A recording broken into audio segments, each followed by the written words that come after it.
people, it's me, Anja. My pronouns are she and her, and welcome back to my channel for another recent reads video.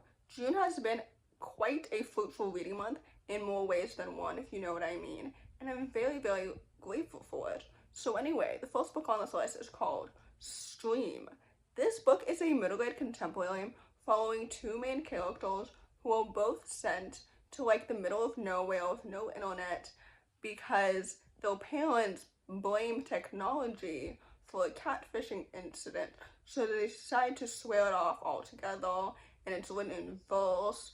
And basically, I didn't like this book as much as I was really expecting to, just because I felt like the dual perspective detracted from the main message of the story and didn't help the two characters individually develop, because I felt like there were so many things about both characters that needed way more closure.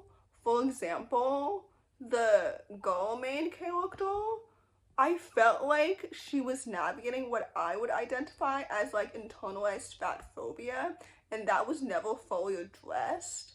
And her relationship with her body over time should have been mentioned more towards the end. And like, I understand that parents swear off phones and technology and social media, but I think that we should really dive into why she craved it so much instead of craving something more important. You know what I mean? I don't know, I think that people should really dive into the psychological like draw of social media and why people, like young people, want that. I don't know if that makes any sense. Anyway, I liked this book, but I didn't love it, frankly, if that makes any sense. But I enjoyed like the Mexican representation and the characters and the plot and the story. And basically I had really high expectations because I had previously read Ultraviolet by this author last year or the year before. So basically I had really high expectations, but this book unfortunately, sorry, disappointed me. So I rated it 3 stars. So there's that. The next book on this list is called The Ocean Would Paint Me Blue. This book is a YA magical realism contemporary following a Syrian-American main character who's using her magic ability to see colors, or lack thereof, to create murals of her mother's life. And these murals start magically appearing around town, so her art is basically going viral, but it's anonymous because nobody knows that it's her. Does that make any sense? Anyway, this book was so good. I had really high expectations for this book because my friends have recently praised it because they've read arcs and all that stuff, and I really enjoyed it so much. First of all, I love the exploration of grief, and her relationship with her mother makes so much sense. I love the writing and the world building and everything. Like, the characters are so well developed and so distinct. I loved her relationship with her dad and with her sister and everything. Like, this book is so good. It is so good, and it's so excellent, and it's so well done. At first, I was a bit skeptical of the magical realism element, but overall, it drew me in, no pun intended, and it won me over. I think this book is excellent, and it deserves all of its hype and so much more. So anyway, with that said, I rated this book 4 out of 5 stars, and I would definitely highly, highly recommend it. The next book on this list is called The Girl Next Door. This book is a YA contemporary following a sapphic main character who is fake dating her former best friend because recently she discovered that her now ex-boyfriend cheated on her with her former best friend's ex-girlfriend. Does that make sense? I hope it sounds more succinct than what I was trying to explain the first time that I filmed this. Anyway, fake dating is one of my favorite romantic tropes, and I think this book executed it so well. Second of all, the characters are portrayed with such compassion and such, like, I don't know, clarity. I don't know, their motivations and their dreams and their desires make so much sense, and it really builds on their chemistry with each other. I think this book is so good. I I think that all of the characters make so much sense and they feel so authentic. Even Kiki, like this book was so good. Cleo and Marianne have such a solid friendship and romance, and I think it's so cute and so well done. The plot is excellent. I love Cleo's love for movies and horror, and it made so much sense. And I think this book is so good and so awesome. So with that said, I rated this book 4 out of 5 stars, and I would definitely highly recommend it. The next book on this list is called The Game of Oaths. This book is a YA fantasy following an Indian main character who is entering into a deadly tournament as a trapeze artist to get revenge on her sister, who passed away through this magical tournament the year prior.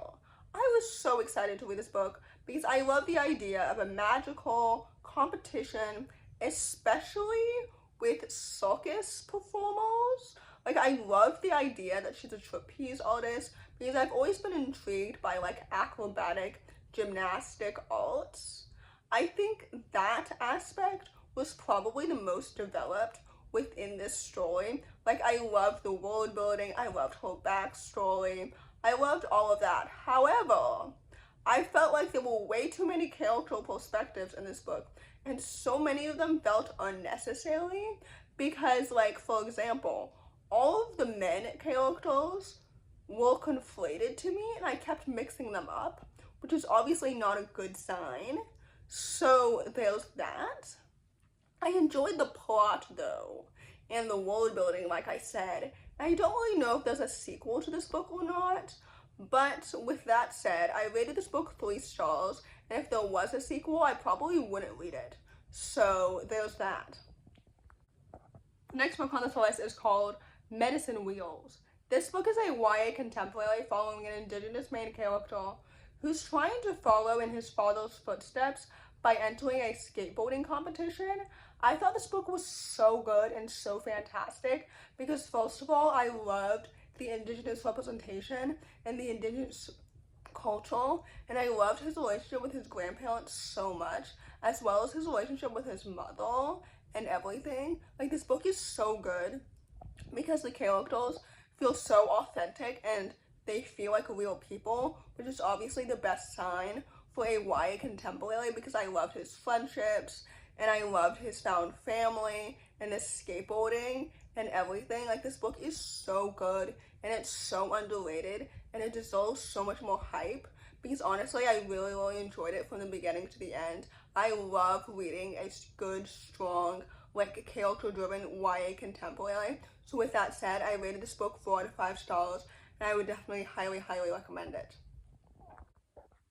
The last book on this list is called One Night Stand, and for those who don't know, this book is a YA medieval sapphic fantasy sequel to Ladies' Night, which I read last year, I think.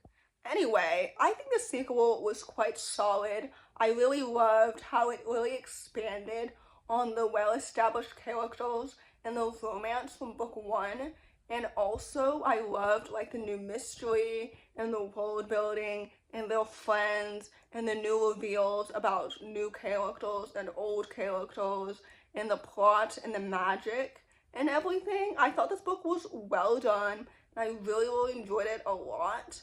Although I'm intrigued if the authors are going to write more books or not, because if I recall correctly, I think book 1 was supposed to be a standalone and then they wrote a sequel because they weren't sure how popular book 1 was going to be. I don't know, some sequels are planned beforehand and are announced beforehand, but I felt like this book was announced because of the popularity of book 1, but I don't know, I don't really know what went on behind the scenes. Anyway, all to say, this book was so good and I really enjoyed it a lot. So with that said, I rated this book 4 out of 5 stars and I would definitely highly recommend it. So in conclusion, today is June 11th and I've already read 19 books this month, which is very nice. So I hope that quantity and quality of books continues this month.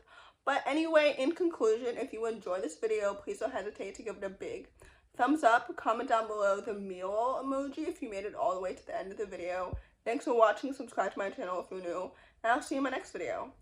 Bye!